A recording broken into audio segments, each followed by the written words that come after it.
Good morning. Shri Dakshinamurthy high school English medium की YouTube channel पर आपका स्वागत है।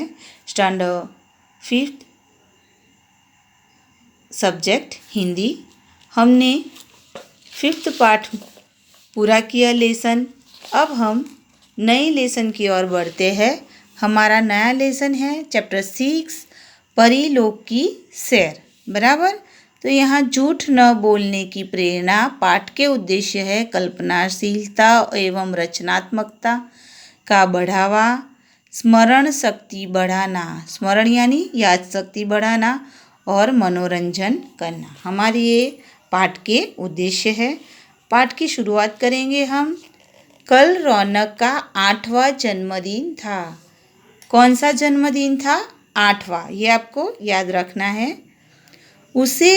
उसने अपने जन्मदिन बड़ी धूमधाम से मित्रों के साथ मनाया। उसे ढेर सारे उपहार भी मिले। सभी उपहार उसे अच्छे लगे, लेकिन उसमें सबसे प्यारा उपहार था पुस्तक। बराबर। एक पुस्तक का नाम क्या है? परी रानी की कहानी। पुस्तक देखकर रौनक सोचने लगा कि क्या सचमुच परियां होती है? यदि होती है तो मैं उनसे कैसे मिलूं? यही सोचते सोचते हाथ में पुस्तक लिए वह सो गया। इतने में उसे आवाज़ सुनाई दी, रौनक उठो, तुम मुझे याद कर रहे थे ना? लो मैं आ गई। बराबर ना। रौनक का जन्मदिन था, उसे कई सारे उपहार मिले, लेकिन उसको एक उपहार मिला था जो उसे सबसे प्यारा था। कौन सा था? एक पुस्तक का नाम था परी रानी की कहानियाँ। तो पुस्तक देखकर वो सोचता है कि क्या सचमुच में परियां होती है तो मैं कैसे उनसे मिलूं? बराबर। यही सोचते सोचते वह सो गया। पुस्तक हाथ में ही थी उसकी, और उसे एक आवाज़ सुनाई दी। वो क्या बोली आवाज़ में? कि रौनक उठो, तुम मुझे याद कर रहे थे, लो मैं आ गई। कौन है? रौनक ने घबराकर उठते हुए पूछा। मैं परी रानी। रौनक ने देखा तो वहाँ एक सुंदर परी खड़ी थी, बिल्कुल वैसी जैसी उसने पुस्तक में पढ़ी थी। बराबर ना। उसने देखा कि एक परी थी और उसने जैसा पुस्तक में पढ़ा था वैसी ही थी। कहीं मैं सपना तो नहीं देख रहा? रौनक ने आंखें मलते हुए कहा। नहीं, तुम सपना नहीं देख रहे हो। यह सच है कि मैं परीलोक की रानी हूँ और तुमसे मिलने आई हूँ, परी ने कहा। रौनक को ये सब सपने जैसा लगा, लेकिन परी रानी ने कहा कि मैं सचमुच में तुमसे मिलने आई हूँ। रौनक ने पूछा, परी रानी, क्या मैं आपसे दोस्ती कर सकता हूँ? हाँ, क्यों नहीं, पर तुम्हें मुझसे वादा करना होगा कि तुम हमेशा अच्छे बच्चे बनकर रहोगे, कभी कोई बुरा काम नहीं करोगे, क्योंकि मैं अच्छे बच्चों से ही दोस्ती करती हूँ, परी रानी ने कहा।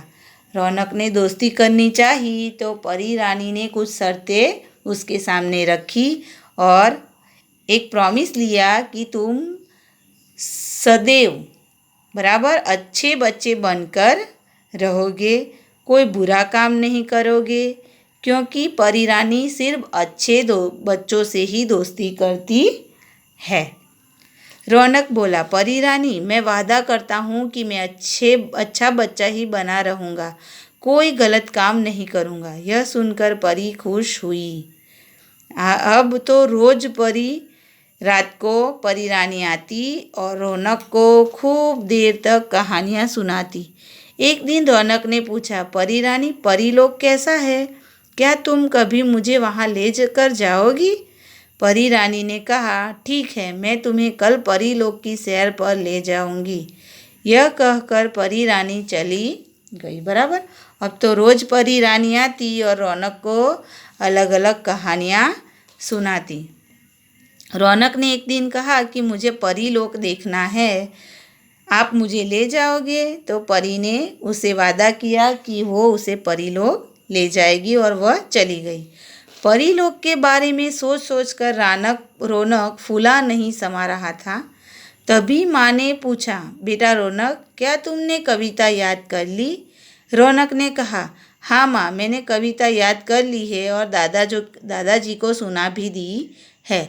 अब मुझे बहुत नींद आ रही है। यह सुनकर माँ चली गई। बराबर ना। रौनक को उसकी माँ ने पूछा कि तुमने कविता याद कर ली, तो उसने हाँ कहा और दादाजी को सुनाई। ऐसी बात की। रौनक बहुत देर तक परी रानी का इंतजार करता रहा, परंतु परी आई नहीं। ऐसा पहली बार हुआ। रौनक सो गया। अगले दिन वह उदास था। दूसरी रात भी परी रानी नहीं आई। इस प्रकार कई दिन बीत गए। एक रात रौनक बहुत उदास था। वह मन ही मन में सोचने लगा, परी रानी कहीं मुझसे नाराज तो नहीं, मुझसे कोई गलती तो नहीं हुई। तभी उसे ध्यान आया कि उस दिन उसने माँ से झूठ बोला था। यह सोचते ही वह बिस्तर से उठा और माँ के कमरे में गया। बराबर ना। तो वह परी रानी अब आती नहीं थी, तो रौनक उदास रहने लगा। ऐसे कई दिन बीत गए। उसने सोचा तो उसे याद आया कि उसने माँ से झूठ बोला था, तो वो माँ के कमरे में वह गया। वहाँ जाकर रौनक बोला, माँ, मुझसे एक गलती हो गई है। माँ ने पूछा, क्या बात है बेटा, बताओ। रौनक फिर बोला, माँ, उस दिन मैंने कविता याद नहीं की थी और आपसे झूठ कह दिया था कि मैंने कविता याद भी कर ली है और दादाजी को सुना भी दी है। मुझे क्षमा कर दीजिए। आगे से मैं कभी झूठ नहीं बोलूँगा। रौनक की बात सुनकर माँ बहुत खुश हुई और बोली, बेटा, तुमने अपनी गलती मान ली है, इसीलिए मैंने तुम्हें माफ़ कर दिया। बराबर ना। रौनक ने अपनी गलती स्वीकार की तो उसकी माँ ने उसे माफ़ कर दिया। अगर हम कोई गलती करते हैं तो हमें उसका स्वीकार करना चाहिए। फिर उस रात को रौनक जब सो रहा था, तभी परी रानी ने उसे जगाया और कहा, रौनक, मैं तुमसे बहुत प्रसन्न हूँ। तुमने अपनी गलती मानकर माँ से क्षमा मांग ली है। हाँ परी रानी, जब तुम मुझे परीलोक की सैर कराने नहीं लेकर गई तो मुझे लगा कि अवश्य ही मैंने कोई गलती की है।